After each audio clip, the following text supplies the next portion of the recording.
Okay, so Reyna. First thing we're going to do is ask you, what is your role in this comp? Entry, initiate gunfights for mine. No, when everyone is live right now, that's not your role. So let's try it again. Try to get a pick? Yeah, that's always good. Yeah, anyone can try to get their pick. That's definitely good. Okay, so let's break it down here. Who is good at taking space on your comp? Jet. Okay, so Jet is going to be your entry. Okay, Right. Your main objective in this role is to set Jet up for success. Who's your initiator in this comp? Solo. Cool. What could they do to set up Jet? Drone them in. Drone them in and dart. Beautiful. Can they flash? No. Okay. Who can flash in your comp? Exactly. So my first question is, why this buy? Ever since I started playing Reyna a long time ago, I've always like done double heal. I'm just now thinking about it. Why I shouldn't. Exactly. Here's the problem, okay? You mentioned right away that you autopilot a lot. You are building that habit by how you buy as well. Everything that you do that's on autopilot is feeding into that habit, regardless of the fights that you're talking about. It starts from buy phase. If you're autopiloting a ghost buy because, well, I saw someone buy that, then that's a problem. If you're autopiloting this because I watched a streamer do that, that's a problem. You should be asking yourself the question, why am I buying certain things every single round, so that you can clarify your thought process, not just do it because. There should be a reason, should be an intention behind everything. Hello, my name is Worthy, a professional Valorant coach. If you're looking to climb the ranks and improve your overall gameplay, you definitely want to leave a like and a sub, and enjoy the video. Chris, tell us a little bit about yourself just for the VOD. What are your goals and what do you struggle with the most? Well, my goal is to hit a mortal attack. Try to. Okay. I struggle with confidence very much. I get very nervous when And you chose one of the agents that requires the most amount of confidence, so that's a good challenge for yourself. Not necessarily.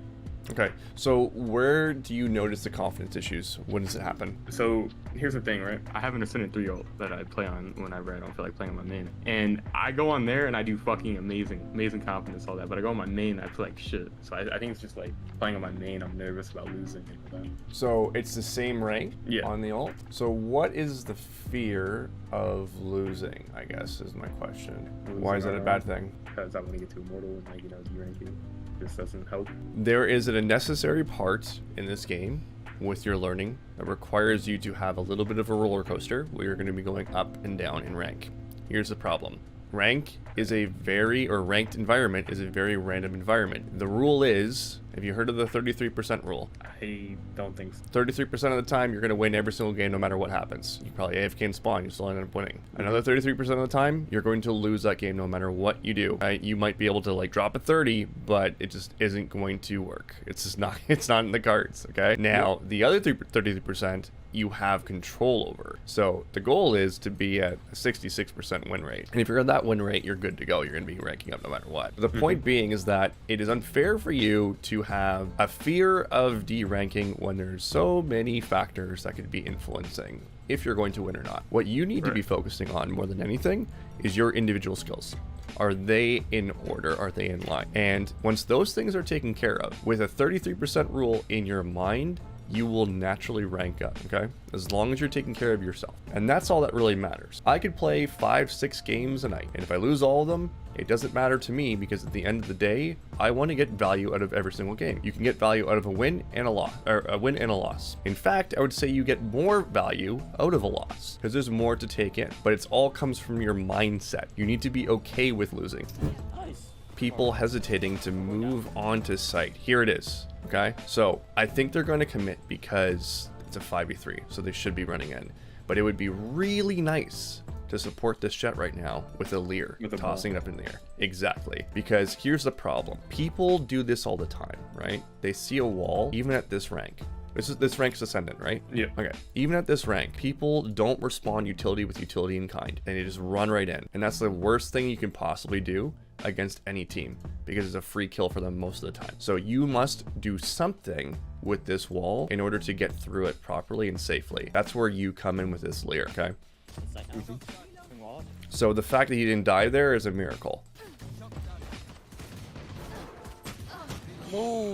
And can you see how difficult it is for us to move up and us to make a decision because we didn't have those Leers, right? Or one Leer. This is why he's backing off in lack of confidence, okay? Now, if you had a KO, this would be a completely different story because you didn't have to be the initiator. But in this situation with this particular comp, you had to be the initiator. Does that make sense? Yeah.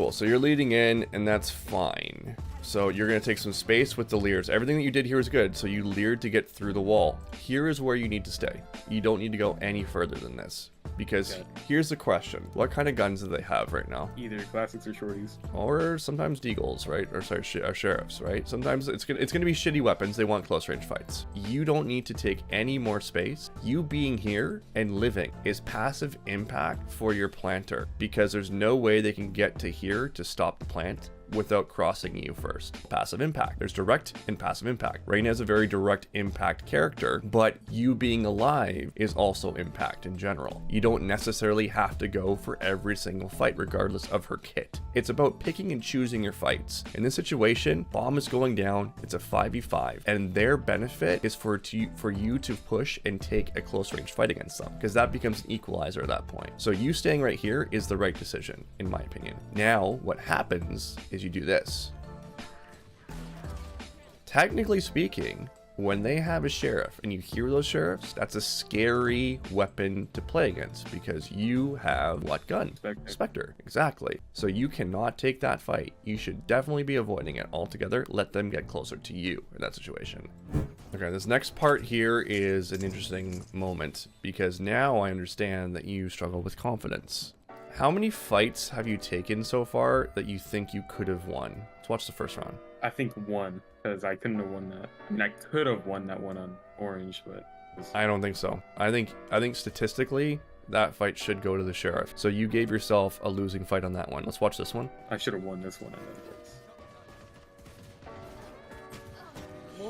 Okay, the reason why we lost this fight, I think, is preparation ahead of time before the peak. Let's do this really slow. Okay, so your jet has cleared everything in front of you, okay? Yeah. They have eyes too.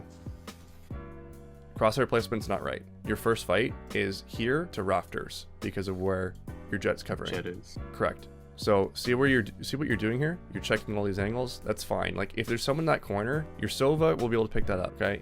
Or you're gonna notice jet die and you're gonna be able to fly. Don't worry about that.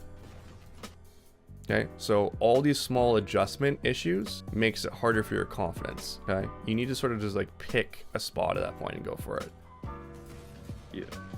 You were moving and shooting there. Another thing, turn your shooting error on, because it's going to give you feedback. So shooting error set to graph. After every fight, you can look and be like, was my line blue? Okay, I was moving and shooting. And it's important to be completely honest with yourself about this stuff, because there's sometimes you'll see me, if I'm like in Discord, I'm like, I haven't had a good clean fight this entire game. There's some sort of issue there that I'm either overlooking and I need to look at a little bit more deeper. But all the fights that I'm taking, if they're not in my favor, there's something there that's causing the problem. But I'll tell you what's not causing the problem. It's not your settings. Right. So why are we doing this? I got no clue. And the reason why I say maintain things is that you need consistency in this game, right? Yeah. If you're struggling with confidence, it usually comes from a lack of consistency. Well, how can you form consistency if you're constantly changing your setting, right? You can't. Humans need regular muscle memory and repetition in order to get consistency. It's a painful process, but you can't find a quick on-off switch. It's like people trying to lose weight. They want the quick way of doing it. There's no quick way of doing it. Takes time. For people who are trying to lose weight, for example, I ask them the question, they're like, they get upset with me, they're like, I haven't seen results. It's like they've only been like 2 weeks in. I'm like, how long did it take for your body to get to the point it is right now? 20 years. Okay, so you've given me 2 weeks of good habits with replacing 2 years of time that you put into this. It's not gonna happen. You need to put more time in.